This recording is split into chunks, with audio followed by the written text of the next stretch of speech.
إن الحمد لله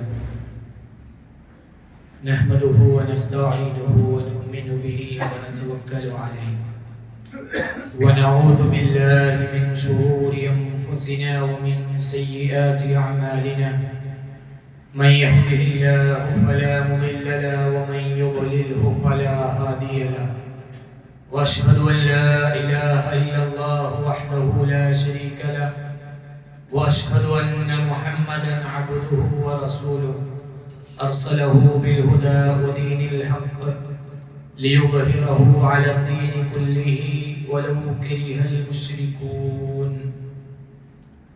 اللهم صل على محمد وعلى آل محمد كما صليت على إبراهيم وعلى آل إبراهيم إنك حميد مجيد اللهم بارك على محمد وعلى آل محمد كما باركت على إبراهيم وعلى آل إبراهيم إنك حميد مجيد أما بعد فإن خير الكلام كلام الله وخير الحديث كتاب الله وخير الهدي هدي محمد صلى الله عليه وسلم وشر الأمور محدثاتها وكل محدثة بدعة وكل بدعة ضلالة أعوذ بالله السميع العليم من الشيطان الرجيم يا أيها الذين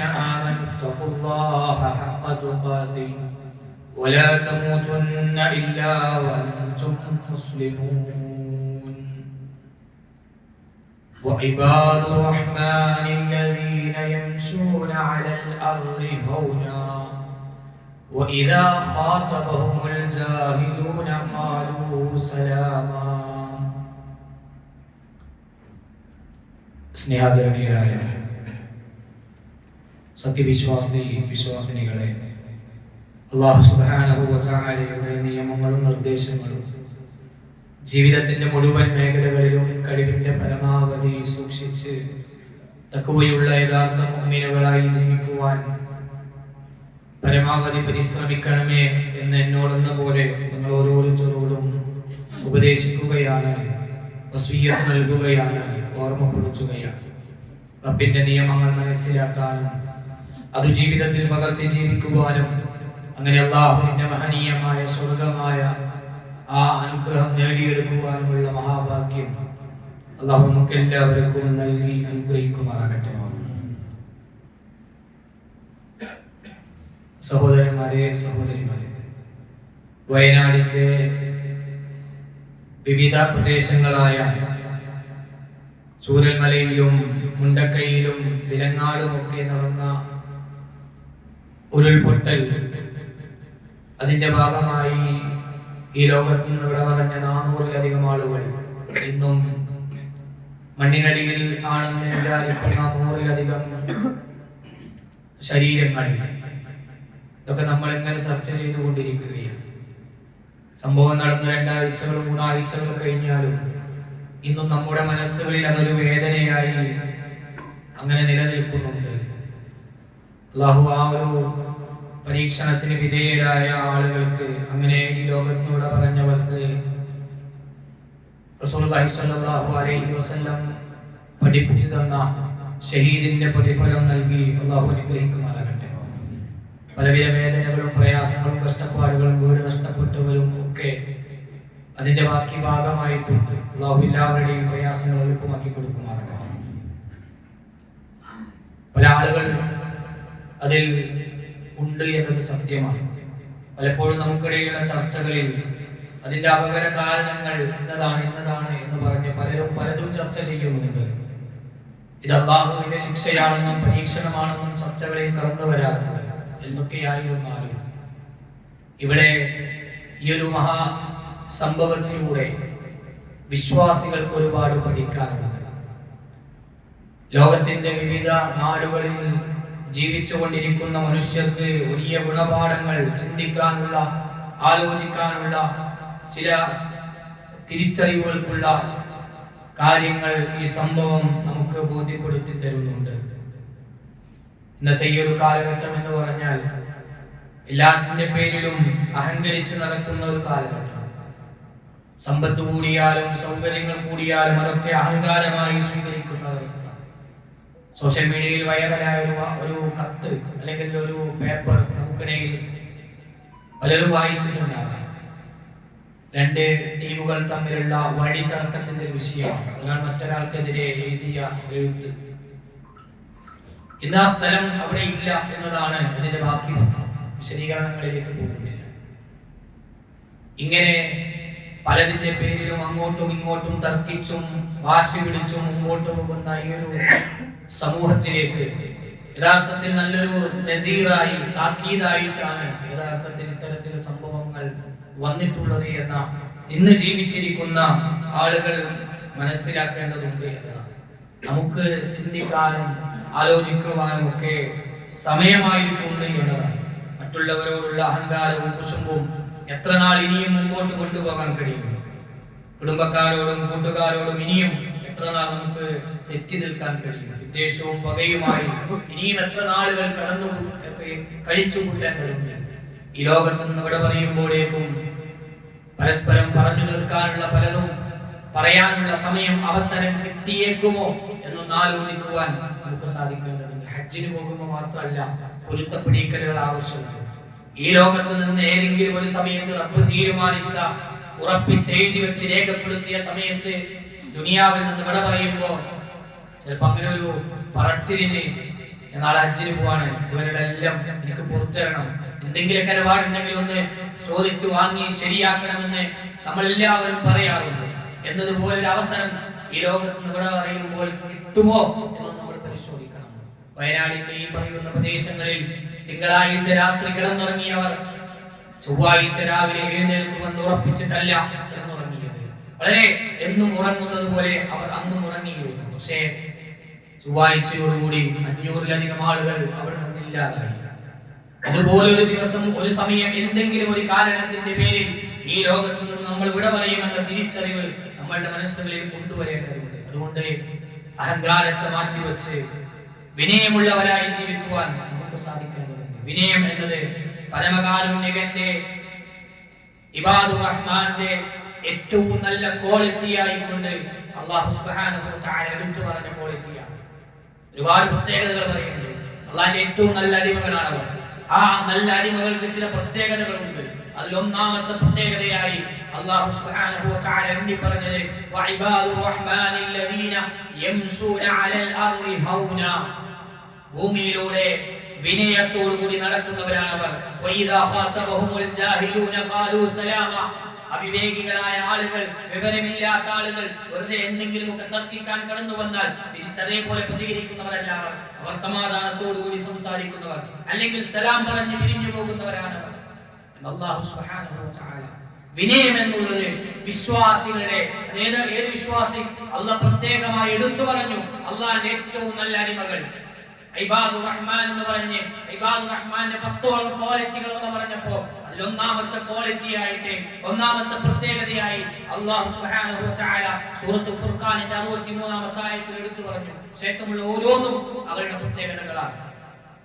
അത് വിശ്വാസികളിൽ ഉണ്ടാകണം, നമ്മളിൽ ഉണ്ടാകണമെന്നാണ് ഓർമ്മപ്പെടുത്തുന്നത്.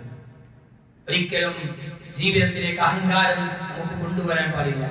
അഹങ്കാരം വെടിഞ്ഞ് മറ്റുള്ളവരോട് വിനയം കാണിച്ചാൽ നമുക്കൊന്നും നഷ്ടപ്പെടാനില്ല എന്ന തിരിച്ചറിവുണ്ടാകണം. ഏറ്റവും വലിയൊരു ഗുണമാണ് വിനയം എന്നുള്ളത്. വിനയം കൊണ്ട് ഒരുപാട് നേട്ടങ്ങൾ കിട്ടും. ഹദീസുകൾ പരിശോധിക്കുമ്പോൾ വിനയമുള്ളവർക്ക് ലഭിക്കുന്നത് എന്ന് പറഞ്ഞ് ചില കാര്യങ്ങൾ എടുത്തു പറഞ്ഞത് കാണാൻ കഴിയും. സദഖ ചെയ്തു, ദാനം ചെയ്തു എന്നതിന്റെ പേരിൽ സമ്പത്ത് കുറയുകയില്ല. അതുപോലെ തന്നെ അല്ലാഹു ഒരു ദാസനും പ്രതാപമല്ലാതെ വർദ്ധിപ്പിച്ചിട്ടില്ല വിട്ടുവീഴ്ച ചെയ്തതിന്റെ പേരിൽ. അതുപോലെ തന്നെ ഒരാൾ വിനയം കാണിച്ചു എന്നതിന്റെ പേരിൽ അയാളുടെ പദവികൾ ഉയർത്തിക്കൊടുത്തു എന്നതല്ലാതെ മറ്റൊന്നും ഉണ്ടായിട്ടില്ല. നമ്മുടെ പദവികൾ ഉയരണമെങ്കിൽ നമ്മളിൽ വിനയം ഉണ്ടാകണം, സംസാരത്തിൽ ഉണ്ടാകണം, പെരുമാറ്റത്തിൽ ഉണ്ടാകണം, ഇടപെടലുകളിൽ ഉണ്ടാകണം. നമ്മളെക്കാളും താഴ്ന്നവരോടും മുതിർന്നവരോടും ഒക്കെ വിനയം കാണിക്കാനും വിട്ടുവീഴ്ച കാണിക്കാനും നമുക്ക് സാധിക്കേണ്ടതുണ്ട് എന്നതാണ്. അബൂബക്കർ റളിയല്ലാഹു അൻഹു പറയാറുണ്ട്, വലദനാ അൽ കറമ ഫി തഖ്വ വൽ ഗിനാ ഫിൽ യഖീൻ വശറഫ ഫി തവാദുഇ. ഞങ്ങൾ സൂക്ഷ്മതയിൽ ഔദാര്യത്തെയും ദൃഢവിശ്വാസത്തിൽ ഐശ്വര്യത്തെയും അതേപോലെ തന്നെ വിനയത്തിൽ ഔന്നിത്യത്തെയും ഞങ്ങൾ കണ്ടെത്തിയിരുന്നു എന്നതാണ്. വിനയമുള്ളവരെയാണ് ഉന്നതരായി ഞങ്ങൾ പരിഗണിച്ചിരുന്നത്. ഇത് പ്രത്യേകം പറയാനുള്ള കാരണം, ഇന്ന് നമ്മുടെ നാട്ടിൽ എന്തെങ്കിലും ഒരു സോഷ്യൽ മീഡിയകളിലൊക്കെ പ്രത്യേകം ഒരാൾ വിനയമുള്ളവരായി മാറിയാൽ, എന്തെങ്കിലും ഒരു പ്രശ്നത്തിന്റെ പേരിൽ അയാൾ വിട്ടുവീഴ്ച ചെയ്താൽ അത് തന്ത വൈബ് എന്നാണ് പറയാം. പേര് പോലും നമുക്ക് പറയാൻ പറ്റുമെന്നറിയില്ല. അത് തന്ത വൈബ്. ഒരാൾക്ക് വേദന ഉണ്ടാക്കിയ വിഷയം അയാൾ സാരമില്ല കുഴപ്പമില്ല എന്ന് പറഞ്ഞ് അഡ്ജസ്റ്റ് ചെയ്താൽ അതിന്റെ പേരിൽ അയാൾക്ക് കിട്ടുന്ന പേര് അങ്ങനെയാണ്, തന്ത വൈബിന്റെ ആളാണ്. എത്ര വേദനയോടെയാണ് നമ്മൾ മനസ്സിലാക്കേണ്ടത്. അടിച്ചാൽ തിരിച്ചടിക്കണമെന്ന് പഠിപ്പിക്കുന്ന സമൂഹമാണ് ഇന്ന്. ഒന്നിങ്ങോട്ട് കിട്ടിയ തിരിച്ച് രണ്ട് കൊടുക്കാൻ കഴിയണം എന്നതാണ്. എന്നാൽ ഇസ്ലാം പഠിപ്പിക്കുന്നത് ക്ഷമിക്കാനും സഹിക്കാനും വിനയം കാണിക്കാനും വിട്ടുവീഴ്ച കാണിക്കാനുമാണ്. നമ്മളുടെ ജീവിതത്തിൽ ഉണ്ടാകണം. ചെറിയവരോട്, നമ്മളെക്കാളും ചെറിയവർ നമ്മുടെ വീട്ടിൽ സഹോദരിമാരായി ഉണ്ട്. അവരോട് എന്തെങ്കിലും അവരുടെ ജീവിതത്തിൽ അവരുടെ പെരുമാറ്റത്തിൽ സംസാരത്തിൽ എന്തെങ്കിലുമൊക്കെ ഉണ്ടാകുമ്പോഴേക്കും തിരിച്ച് കയർക്കുകയും ദേഷ്യപ്പെടുകയും വാശി പിടിക്കുകയും അല്ല ചെയ്യേണ്ടത്. അവരോട് കരുണ കാണിക്കുകയും വിട്ടുവീഴ്ച കാണിക്കുകയും വിനയം കാണിക്കുകയും ഒക്കെയാണ് ചെയ്യേണ്ടത് എന്നതാണ്. വിശ്വാസികൾ ഉണ്ടാകേണ്ട ക്വാളിറ്റിയാണ് വിനയം. നമ്മുടെ ഭാഷയിൽ സാധാരണ പറയുന്ന വിട്ടുവീഴ്ച, അഡ്ജസ്റ്റ് ചെയ്യുക, സാരമില്ല എന്ന് പറയാം, കുഴപ്പമില്ല എന്ന് പറയാം. അങ്ങനെ പറഞ്ഞതിന്റെ പേരിൽ എത്രയെത്ര കുടുംബങ്ങളാണ് ഇന്ന് വളരെ ഭംഗിയായി പോകുന്നത്. അത് പറയാത്തതിന്റെ പേരിൽ എത്രയെത്ര വിവാഹങ്ങളാണ് വിവാഹമോചനത്തിലേക്ക് എത്തിയത്. ഒരാൾ അഡ്ജസ്റ്റ് ചെയ്തിരുന്നെങ്കിൽ, ഒരാൾ സാരമില്ല എന്ന് പറഞ്ഞിരുന്നെങ്കിൽ ആ ബന്ധങ്ങൾ വിച്ഛേദിക്കില്ലായിരുന്നു, ആ ഉമ്മയും ഉപ്പയും തെറ്റില്ലായിരുന്നു, ആ മക്കൾ അനാഥരാകുമായിരുന്നില്ല, ആ കച്ചവടം ഏറ്റവും നല്ല രീതിയിൽ പോകുമായിരുന്നു.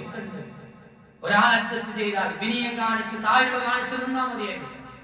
പക്ഷെ പലപ്പോഴും വാശിയും വൈരാഗ്യവും ദേഷ്യവും ഒക്കെ അതിന് സാധിക്കാത്തൊരവസ്ഥ നമ്മളിൽ ഉണ്ടാകുന്നുണ്ട്. ഈ വിനയത്തിന്റെ നേരെ വിപരീത ഭാഗമാണ് അഹങ്കാരം എന്നുള്ളത്. ഇതിന്റെ നേരപ്പുറത്താണ് അഹങ്കാരം എന്നുള്ളത്.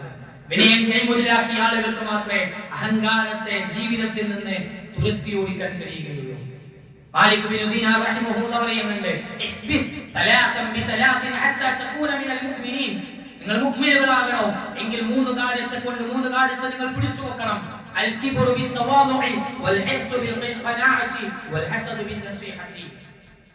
വിനയം കൊണ്ട് അഹങ്കാരത്തെ പിടിച്ചു വെക്കണം, തൃപ്തി കൊണ്ട് ആർത്തിയെ പിടിച്ചു വെക്കണം, ഗുണകാംക്ഷ കൊണ്ട് അസൂയയെ പിടിച്ചു വെക്കണം. അഹങ്കാരവും ആർത്തിയും അസൂയയും ഇത് മൂന്നും ഇന്ന് സമൂഹത്തിലുണ്ട്.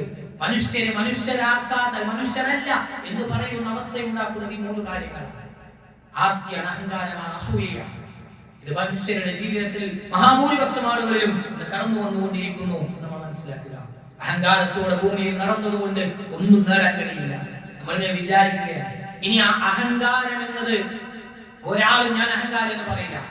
പലപ്പോഴും നമ്മൾ മറ്റുള്ളവരെ കുറിച്ചാണ് പറയാം, അയാളെന്തൊരു അഹങ്കാരിയാണ്, ആ സംസാരം നോക്കി എന്തൊരു അഹങ്കാരത്തോടെയുള്ള വർത്തമാനമാണ്, അയാളെ പെരുമാറ്റം നോക്കി എന്തൊരു അഹങ്കാരമാണ്.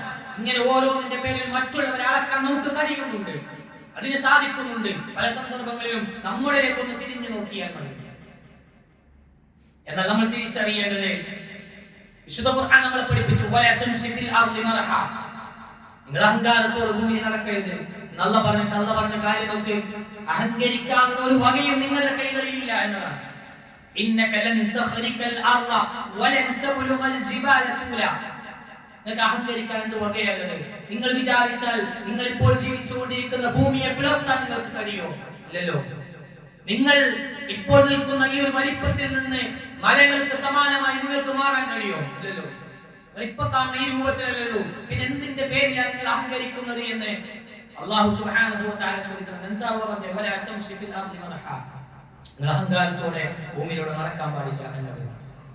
അങ്ങനെ അഹങ്കാരം എന്നതിന്റെ ബാക്കി തൊട്ട് ശേഷം അല്ലാഹു പറഞ്ഞു, കുല്ലു ദാലിക കാന സയ്യിഉഹു ഇൻദ റബ്ബിക മക്റൂഹാ. അല്ലാഹുവിന്റെ അടുക്കൽ വെറുക്കപ്പെട്ട കാര്യമാണ്, വെറുക്കപ്പെട്ട കാര്യമാണ്. ഈ അഹങ്കാരം എന്നത് ഒരിക്കലും വിശ്വാസിയിലേക്ക് ചേർത്ത് വെക്കേണ്ടതല്ല. മുസ്ലിമാണോ, സ്വർഗം ആഗ്രഹിക്കുന്നവനാണോ, അഹങ്കാരം ജീവിതത്തിൽ നിന്ന് മാറ്റി വെക്കണം. അഹങ്കരിച്ചിട്ട് എന്ത് നേടാൻ? 3 കഷ്ണം തുണിയിൽ ചുറ്റിക്കൊണ്ടുപോകുമ്പോ എന്നിട്ട് ആ 6 അടി മണ്ണിൽ കിടത്തി വെക്കുമ്പോ ഒന്നും ഉണ്ടാവൂല. എന്തൊക്കെ കെട്ടിപ്പടുത്ത് നേടിയെടുത്തിട്ടുണ്ടെങ്കിലും അതൊന്നും കൊണ്ടുപോകാൻ കഴിയില്ല. അതുകൊണ്ട് അഹങ്കാരം മാറ്റി വിനയത്തെ സ്വീകരിക്കാൻ വിശ്വാസികൾക്ക് കഴിയണം. ഏതു സമയത്തും എങ്ങനെയും വരും മരണം. വയനാട്ടിലേക്ക് അങ്ങനെയാണെങ്കിൽ നമ്മുടെ നാട്ടിലേക്ക് എങ്ങനെയുമാകാം. നമ്മൾ ഡ്രൈവ് ചെയ്യുമ്പോൾ ഏറ്റവും നല്ല സുരക്ഷിതമായ രീതിയിൽ കൃത്യമായ കൺട്രോൾ ചെയ്ത് 60ഉം 40ഉം സ്പീഡിൽ തന്നെ പോകുന്നുണ്ട്. പക്ഷെ എതിരെ വരുന്ന വാഹനം കഴിഞ്ഞ രാത്രിയിൽ ഉറങ്ങാതെ കടന്നു വന്നിട്ട് ആ ഒരു സെക്കൻഡ് ഒന്ന് കണ്ണു ചിമ്മിയാൽ നമ്മളെ ഖബറിലേക്ക് വെക്കാൻ മാത്രമായിട്ടുണ്ട്. നമ്മൾ ശ്വസിച്ചു കൊണ്ടിരിക്കുന്ന ആ ഒരു സംവിധാനത്തിന് ഒരു മിനിറ്റ് ഒന്ന് ഇല്ലാതായാൽ, അതിന് കഴിയാതായാൽ നമ്മൾ ഖബറിലേക്ക് വെക്കാനാവും. അല്ലെങ്കിൽ എന്തെങ്കിലും രോഗത്തിന്റെ എന്തെങ്കിലും പ്രയാസത്തിന്റെ ആവശ്യമുണ്ടോ ദുനിയാവെന്ന് പോകാൻ? എന്തൊക്കെ കാരണങ്ങളുടെ പേരിലാ ഈ ലോകത്ത് നിന്ന് ആളുകൾ പോയിക്കൊണ്ടിരിക്കുന്നത്. പടച്ചതമ്പുരാന്റെ സംവിധാനത്തിനനുസരിച്ച്, തീരുമാനത്തിനനുസരിച്ച് നമ്മൾ മുമ്പോട്ട് പോകാൻ. ഈ ദുനിയാവിലേക്ക് വരുമ്പോൾ ഇന്നാളുടെ മകനായി മകളായി വരണമെന്ന് പെർമിഷൻ കൊടുത്തിട്ടാണോ നമ്മൾ ദുനിയാവിലേക്ക് വന്നത്? ഇന്ന പ്രദേശത്ത് വരണമെന്ന പെർമിഷൻ കൊടുത്തിട്ടാണോ? ഇല്ല, അള്ളാന്റെ തീരുമാനമാണ്. ഇന്നാളുടെ മകനായി വരണം, ഇന്നാളുടെ മകളായി വരണം, ഇന്ന കുടുംബത്തിലേക്ക് വരണം, ഇന്ന സ്ഥലത്ത് വരണം, ഇന്ന സംവിധാനങ്ങളിൽ എത്തണം. അള്ളാന്റെ തീരുമാനമാണ്, അത് നടപ്പിലാകുന്നു. ഇപ്പോൾ ജീവിച്ചു കൊണ്ടിരിക്കുന്നതും അങ്ങനെ തന്നെ അള്ളാന്റെ തീരുമാനമാകുമ്പോ ഈ ദുനിയാവെന്ന് ഇവിടെ പറയും. എന്തിന്റെ പേരിലാ അഹങ്കരിക്കാനുള്ളത്? അഹങ്കരിക്കാനൊന്നുമില്ല. ലുഖ്മാൻ ഹക്കീം മകന് നൽകുന്ന ഒരുപാട് ഉപദേശങ്ങളുണ്ട്. അവിടെ മകനോട് പറഞ്ഞു, വലാ തുസഇർ ഖദ്ദക ലിന്നാസ് വലാ തംശി ഫിൽ അർളി മർഹാ. ജനങ്ങളോട് മുഖം കോട്ടാൻ പാടില്ല, ഭൂമിയുടെ അഹങ്കാരത്തോടെ നടക്കാൻ പാടില്ല. ഇന്നല്ലാഹ ലാ യുഹിബ്ബു കുല്ല മുഖ്താലിൻ ഫഖൂർ. ദുരഭിമാനിയായ, പൊങ്ങച്ചക്കാരനായ, അഹങ്കാരിയായ ആളുകളെ അല്ലാഹു ഇഷ്ടമില്ല. അത് മകനോട് പഠിപ്പിച്ചു കൊടുക്കുക. ചെറുപ്പം മുതലേ അഹങ്കാരം എന്ന വൈറസിനെ മാറ്റി നിർത്താൻ വേണ്ടി പഠിപ്പിച്ചിട്ടുണ്ട്. അഹങ്കാരം ഒരു വിശ്വാസി ഒരിക്കൽ പോലും ഉണ്ടാകാൻ പാടില്ലാത്ത ഒരു സ്വഭാവമാണ്. ഇബ്ലീസിനെ എങ്ങനെ സ്വർഗ്ഗത്തിൽ നിന്ന് പുറത്താക്കി? ഇബ്ലീസിന് എന്തേ സ്വർഗ്ഗം നഷ്ടമായത്? വിശുദ്ധ ഖുർആൻ ചരിത്രം നമുക്ക് പഠിപ്പിച്ചു തരുന്നുണ്ട്. വഇദ ഖുൽനാ ലിൽ മലായികതി ഇസ്ജുദൂ ലി ആദമ ഫസജദൂ ഇല്ലാ ഇബ്ലീസ അബാ വസ്തക്ബറ വകാന മിനൽ കാഫിരീൻ. മലക്കുകളോട് അല്ലാഹു സുബ്ഹാനഹു വ തആല ഓർഡർ കൊടുത്തു, സുജൂദ് ചെയ്യണം. എല്ലാവരും സുജൂദ് ചെയ്തു, ഇബ്ലീസ് ഒഴികെ. ഇബ്ലീസ് അബാ വസ്തക്ബറ, വിസമ്മതിക്കുകയും അഹങ്കാരം കാണിക്കുകയും ചെയ്തു. വകാന മിനൽ കാഫിരീൻ, അവൻ അവിശ്വാസികളുടെ കൂട്ടത്തിലായി മാറി, ധിക്കാരികളുടെ കൂട്ടത്തിലേക്ക് മാറി, നന്ദി കെട്ടവരുടെ കൂട്ടത്തിലേക്ക് എത്തി. ഇബ്ലീസിന്റെ സ്വർഗ്ഗം നഷ്ടമാക്കിയത് ഈ അഹങ്കാരമാണ് എന്ന് നമ്മൾ മനസ്സിലാക്കണം. റസൂലുള്ളാഹി സ്വല്ലല്ലാഹു അലൈഹി വസല്ലം പറഞ്ഞു, സ്വർഗ്ഗം കിട്ടൂല. ലാ യദ്ഖുലുൽ ജന്നത മൻ കാന ഫീ ഖൽബിഹി മിസ്ഖാലു ദർറത്തിൻ മിൻ കിബ്ർ. കിബ്റിന്റെ ഒരു അണുമണി തൂക്കം ഒരാളിലുണ്ടായാൽ അയാൾ സ്വർഗ്ഗത്തിൽ പോകില്ല, അയാൾ സ്വർഗ്ഗത്തിൽ പ്രവേശിക്കുകയില്ല എന്നാണ്. കിബ്റിന്റെ ഒരു അണുമണി തൂക്കം. ആ ഹദീസിന്റെ അവസാന ഭാഗം എന്താണ് കിബ്ർ എന്ന് പഠിപ്പിക്കുന്നുണ്ട്. അഹങ്കാരം എന്ന് പറഞ്ഞാൽ അൽ കിബ്റു ബതറുൽ ഹഖ് വ ഗംതുൻ നാസ്. രണ്ടു കാര്യങ്ങളാ അല്ലാഹു റസൂൽ പറഞ്ഞത്. അഹങ്കാരം എന്ന് പറഞ്ഞാൽ അത് സത്യത്തെ നിഷേധിക്കലാണ്. സത്യത്തെ നിഷേധിക്കലാണ്.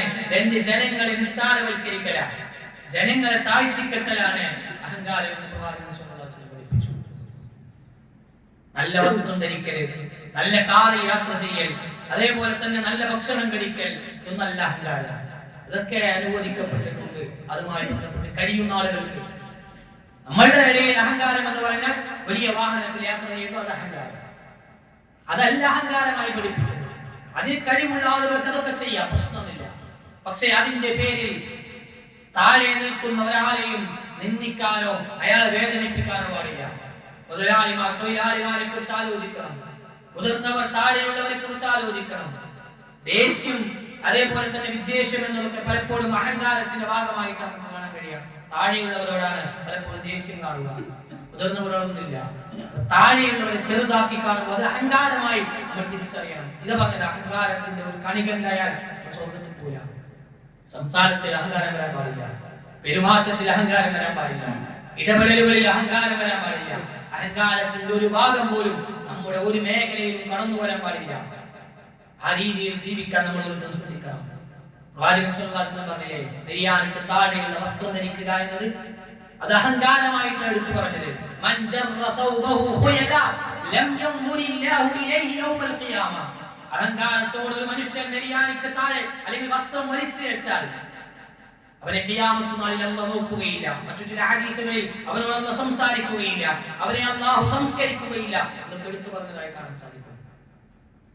നെരിയാണിക്ക് താഴെ വസ്ത്രം ധരിക്കുന്നത് നിസ്സാരമായ കാര്യം. ഹദീസിൽ പഠിച്ചു മാ അസ്ഫല മിനൽ കഅബൈനി മിനൽ ഇസാർ വഹുവ ഫിന്നാർ.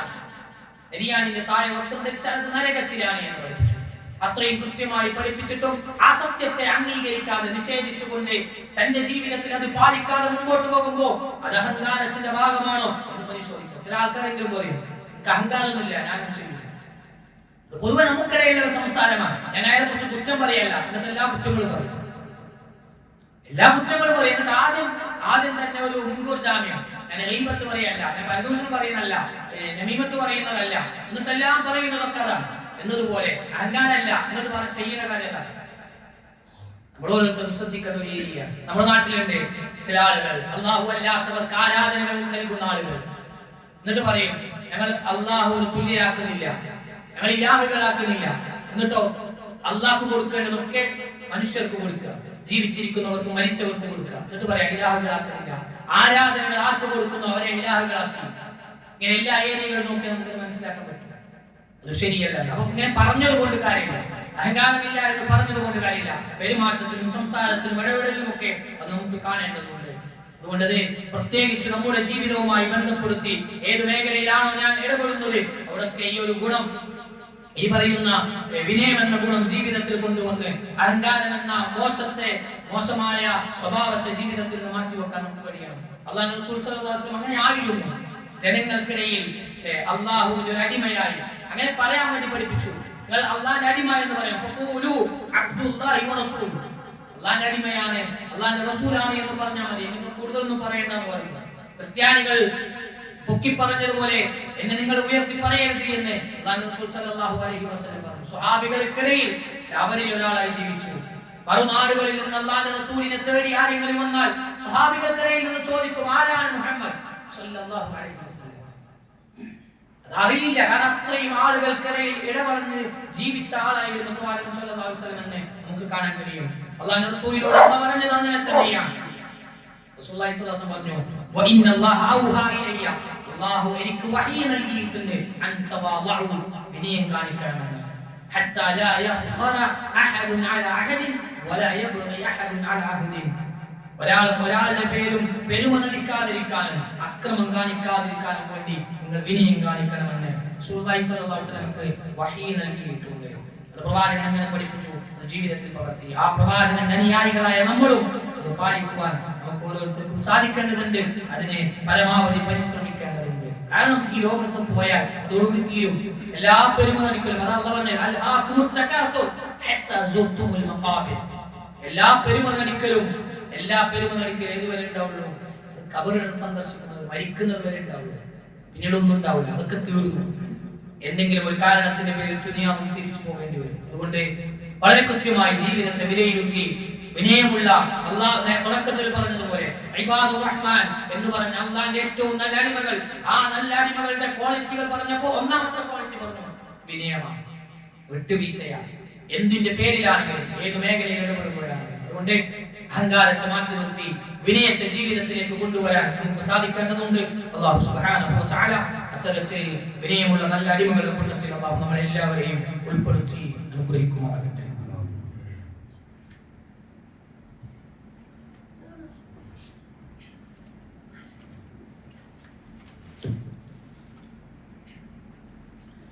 അൽഹംദുലില്ലാഹി റബ്ബിൽ ആലമീൻ والصلاة والسلام على رسول الله وعلى آله وصحبه أجمعين. അല്ലാഹുവിനെ സൂക്ഷിച്ച് ജീവിക്കണമെന്ന് ഒന്നുകൂടി ഉപദേശിക്കുകയാണ്, ഓർമ്മപ്പെടുത്തുകയാണ്. സഹോദരന്മാരെ, ഇസ്ലാമിനെതിരെയും ഇസ്ലാമിന്റെ ആദർശത്തിനെതിരെയും ഒക്കെ ഒരുപാട് ആളുകൾ പണിയെടുത്തുകൊണ്ടിരിക്കുന്നു എന്നത് ഒരു യാഥാർത്ഥ്യമാണ്. എന്തു സംഭവങ്ങൾ ഉണ്ടായാലും മുസ്ലിങ്ങളാണ് ചെയ്തതെങ്കിൽ അത് പർവ്വതീകരിച്ച് കാണിക്കുക, അത് വലിയ സംഭവമായി എടുത്തു കാണിക്കുക. ഒരുപാട് സംഭവങ്ങൾ നമുക്ക് കാണാൻ കഴിയും. ഫറൂഖിൽ ഒരു തീവണ്ടിയിൽ ട്രെയിനിൽ ബോംബ് സ്ഫോടനം ഉണ്ടായി, വലിയ ചർച്ചയായി. അതിന്റെ പിന്നാമ്പുറത്ത് മുസ്ലിം പേര് കണ്ടതുകൊണ്ടാണ് ചർച്ചയായി. പിന്നീട് കണ്ണൂരിൽ ഇതേപോലെ സംഭവം ഉണ്ടായി, പക്ഷേ അത് ചർച്ചല്ല, അത് മാനസിക രോഗിയായി മാറി. അതേപോലെ തന്നെ കളമശ്ശേരിയിലെ ബോംബ് സ്ഫോടനവുമായി ബന്ധപ്പെട്ട് ആദ്യം പുറത്തു വന്ന പേര് മുസ്ലിമിൻ്റെതാണ്. അത് വലിയ ചർച്ചാ വിഷയമായി. പിന്നീട് മുസ്ലിം അല്ല എന്ന് തെളിഞ്ഞപ്പോൾ അവിടെ നിർത്തി. നായയെ കെട്ടിവെച്ച് കൊണ്ടുപോയി. തിന്മയാണ്, ഒരു സംശയമില്ല. പക്ഷേ അത് മുസ്ലിം ചെയ്തപ്പോ അത് വലിയ വിവാദമായി. അടുത്ത ആഴ്ച വേറൊരാളത് ചെയ്തു. പക്ഷെ അതോടൊരു ചർച്ചയില്ല. ഇങ്ങനെ മുസ്ലിമിന്റെ താടി അത് ഭീകരവാദത്തിന്റെ താടിയായിട്ടും താടി വെച്ചവരൊക്കെ ഭീകരവാദികളും തീവ്രവാദികളുമാക്കി മാറ്റുന്ന അവസ്ഥ. സാധാരണ നമ്മൾ പറയാറുള്ളത് പോലെ ആട് എന്നതിനെ പട്ടിയാക്കി മാറ്റും, എന്നിട്ട് പട്ടിയെ പേപ്പട്ടിയാക്കും, എന്നിട്ട് അതിനെ തല്ലിക്കൊല്ലും. ആ ഒരു സംവിധാനം നമ്മുടെ ഇടയിൽ നടന്നുകൊണ്ടിരിക്കുന്നുണ്ട്. കളവുകൾ ഇങ്ങനെ പ്രചരിപ്പിച്ചുകൊണ്ടിരിക്കുകയാണ് നമ്മുടെ നാട്ടിൽ. ഇല്ലായ്മകൾ മദ്രസകളുടെ പേരിൽ ഗവൺമെന്റിൽ നിന്നും ശമ്പളങ്ങൾ വാങ്ങുന്നുണ്ട്, മുസ്ലിങ്ങൾ അനധികൃതമായി ഒരുപാട് നേടിയെടുക്കുന്നുണ്ട് എന്നൊക്കെ കളവുകൾ ഇങ്ങനെ പ്രചരിപ്പിച്ചുകൊണ്ടിരിക്കുമ്പോൾ നമ്മൾ മനസ്സിലാക്കേണ്ടത് അതിന്റെ യാഥാർത്ഥ്യം നമ്മൾ മനസ്സിലാക്കുകയും അത് മറ്റുള്ളവർക്ക് അറിയിച്ചു കൊടുക്കുകയും ചെയ്യേണ്ടതുണ്ട്. പ്രതി മുസ്ലിം ആകുമ്പോൾ തീവ്രവാദി, മറ്റുള്ളവരാകുമ്പോൾ മനോരോഗി. അതേപോലെ തന്നെ ലവ് ജിഹാദ് എന്ന പേരിൽ ഒരുപാട് വിഷയങ്ങൾ ഉണ്ടായി. 32,000 ആളുകൾ ഇസ്ലാമിലേക്ക് ലവ് ജിഹാദിലൂടെ കടന്നു വന്നു എന്ന് പറഞ്ഞ ഒരു സിനിമയുമായി ബന്ധപ്പെട്ട് വന്നു. അത് ഒരു പ്രശ്നമായി, അത് പ്രതിഷേധമായി വന്നപ്പോൾ 32,000 എന്നത് 3 ആളായി മാറി. 32 3 അല്ല, 32,000 എന്നത് 3 ആയി മാറി. അത് വെറുതെ ഉണ്ടായതല്ല. ഇതിന്റെ പിന്നിൽ ഒരുപാട് അജണ്ടകളുണ്ട്, പിന്നിൽ ഒരുപാട് പണിയെടുക്കുന്നവരുണ്ട് എന്ന് നമുക്ക് കാണാൻ കഴിയും. അതുകൊണ്ട് ഇതിന്റെയൊക്കെ യാഥാർത്ഥ്യം നമ്മൾ തിരിച്ചറിയണമെന്നതാണ് വളരെ സ്നേഹത്തോടെ ഓർമ്മപ്പെടുത്തുന്നത്. ഇതൊക്കെ കൃത്യമായി ശരീകരിച്ച് മനസ്സിലാക്കി തരുന്ന ഒരു പ്രോഗ്രാം ഇൻഷാ അല്ലാഹ് ഞായറാഴ്ച കാസർഗോഡ് വെച്ച് നടക്കുന്നുണ്ട്. ഈ നാളുകളൊക്കെ പങ്കെടുക്കണമെന്ന് വളരെ സ്നേഹത്തോടെ ഓർമ്മപ്പെടുത്തുകയാണ്. അതേപോലെ തന്നെ മുസ്ലിങ്ങൾ, ഇസ്ലാമിലുള്ള ആളുകൾ, മുസ്ലിമായി ജനിക്കുകയും വളരുകയും ജീവിച്ചുകൊണ്ടിരിക്കുകയും ഒക്കെ ചെയ്യുന്ന ആളുകൾ ഇസ്ലാമിന്റെ ആദർശത്തിന് നേരെ ഘടകവിരുദ്ധമായി ജീവിച്ചുകൊണ്ടിരിക്കുന്നു, പ്രചരിപ്പിച്ചുകൊണ്ടിരിക്കുന്നു. കഴിഞ്ഞ ദിവസങ്ങളിൽ സോഷ്യൽ മീഡിയകളിലൊക്കെ നമ്മൾ കേട്ട ഒരു പാട്ടുണ്ട്. ആരാണോ മടവൂരാണോ പടച്ചതമ്പുരാൻ നിങ്ങളോട് ചോദിക്കുന്നുണ്ടെങ്കിൽ അതേ എന്ന് മറുപടി പറയണം. പാട്ടിന്റെ ഒരു തീമാണ്. ഉടയോൻ എന്ന പേര് വെച്ചിട്ട് ഒരു മനുഷ്യനെ കഴിഞ്ഞ ഏതാനും വർഷങ്ങൾക്ക് മുമ്പ് മരിച്ചുപോയ മനുഷ്യന്റെ പേരിലേക്ക് അവൻ പടച്ചതമ്പുരാനാണ് എന്ന് പറയുന്ന അവസ്ഥ, പടച്ചോനാണ് അവൻ എന്ന് പറയുന്ന അവസ്ഥ. അതൊരു പാട്ടല്ല. ഇന്ന് രാവിലെ ഞാൻ കണ്ടൊരു പ്രസംഗത്തിന്റെ ഒരു ഭാഗം, മടവൂരിന്റെ ഈ പറയുന്ന മനുഷ്യന്റെ വിശേഷണങ്ങളൊക്കെ കേൾക്കുമ്പോൾ അദ്ദേഹം ഒരു പടച്ചോനാണോ എന്ന് പോലും എനിക്ക് തോന്നിപ്പോയി എന്ന് വളരെ വലിയ ക്വാളിറ്റിയായി എടുത്തു പറയാം. പച്ചയായ കുഫറാണ് നമുക്കത് കാണാൻ കഴിയുന്നത്. ആ മനുഷ്യൻ ഞാൻ അല്ലാഹു ആണ് എന്ന് പറഞ്ഞിട്ടുണ്ട് എന്നത് അയാളുടെ ക്വാളിറ്റിയായി.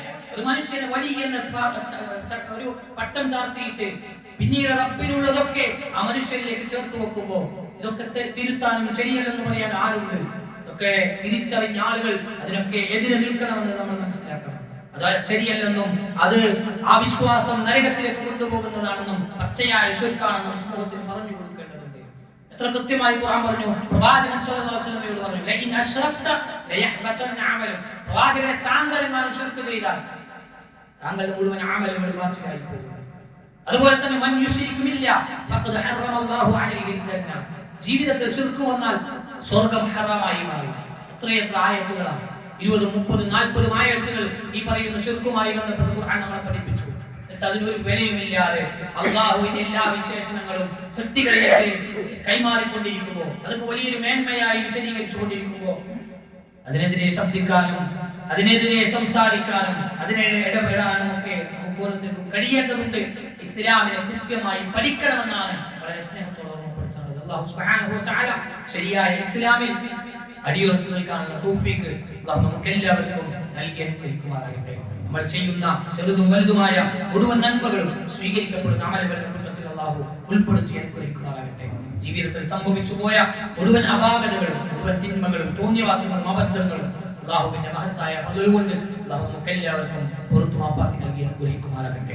ലാ ഇലാഹ ഇല്ലല്ലാഹ് എന്ന കലിമത്തു തൗഹീദ് കൃത്യമായി മനസ്സിലാക്കാനും അത് ജീവിതത്തിൽ പകർത്തി ജീവിക്കുവാനും അത് മറ്റുള്ളവർക്ക് പറഞ്ഞു കൊടുക്കുവാനും ഒക്കെയുള്ള തൗഫീഖ് അല്ലാഹു നമുക്ക് എല്ലാവർക്കും നൽകി അനുഗ്രഹിക്കുമാറാകട്ടെ. അങ്ങനെ ലാ ഇലാഹ ഇല്ലല്ലാഹ് പറഞ്ഞ് ഈ ലോകത്ത് ഇവിടെ പറയുന്ന മഹാഭാഗ്യവാന്മാരുടെ കൂട്ടത്തിൽ അല്ലാഹു നമ്മളെല്ലാവരെയും ഉൾപ്പെടുത്തി അനുഗ്രഹിക്കുമാറാകട്ടെ. ഒരുപാട് ആളുകൾ രോഗികൾ, ഇന്ന് പള്ളിയിൽ എത്തിയവരും തനിക്കറിയാത്തവരും ഒക്കെയായ ആളുകൾ, പ്രത്യേകിച്ച് ദുആ കൊണ്ട് വസിയത്ത് നൽകിയ ആളുകൾ, അല്ലാഹു എല്ലാവരുടെയും പ്രയാസങ്ങളും അസുഖങ്ങളും എത്രയും എളുപ്പത്തിൽ ശിഫ നൽകി അനുഗ്രഹിക്കണം. റഹ്മാനെ, സഹിക്കാനാവാത്ത വേദനകളിൽ നിന്നും പരീക്ഷണങ്ങളിൽ നിന്നും അല്ലാഹു ഞങ്ങളെല്ലാവരെയും കാത്തുരക്ഷിക്കണം റഹ്മാനെ. അല്ലാഹുമ്മ ഗ്ഫിർ ലിൽ മുഅ്മിനീന വൽ മുഅ്മിനാത്ത് വൽ മുസ്ലിമീന വൽ മുസ്ലിമാത്ത് വൽ അഹ്യാഇ മിൻഹും വൽ അംവാത്ത് ഇന്നക മുജീബു ദഅവാതി യാ ഖാദിയൽ ഹജാത്ത്. اللهم اجرنا من النار اللهم اجرنا من النار اللهم اجرنا واجر والدينا من النار. ربنا آتنا في الدنيا حسنة وفي الآخرة حسنة وقنا عذاب النار. ربنا تقبل منا إنك أنت السميع العليم وتب علينا إنك أنت التواب الرحيم. الحمد لله رب العالمين.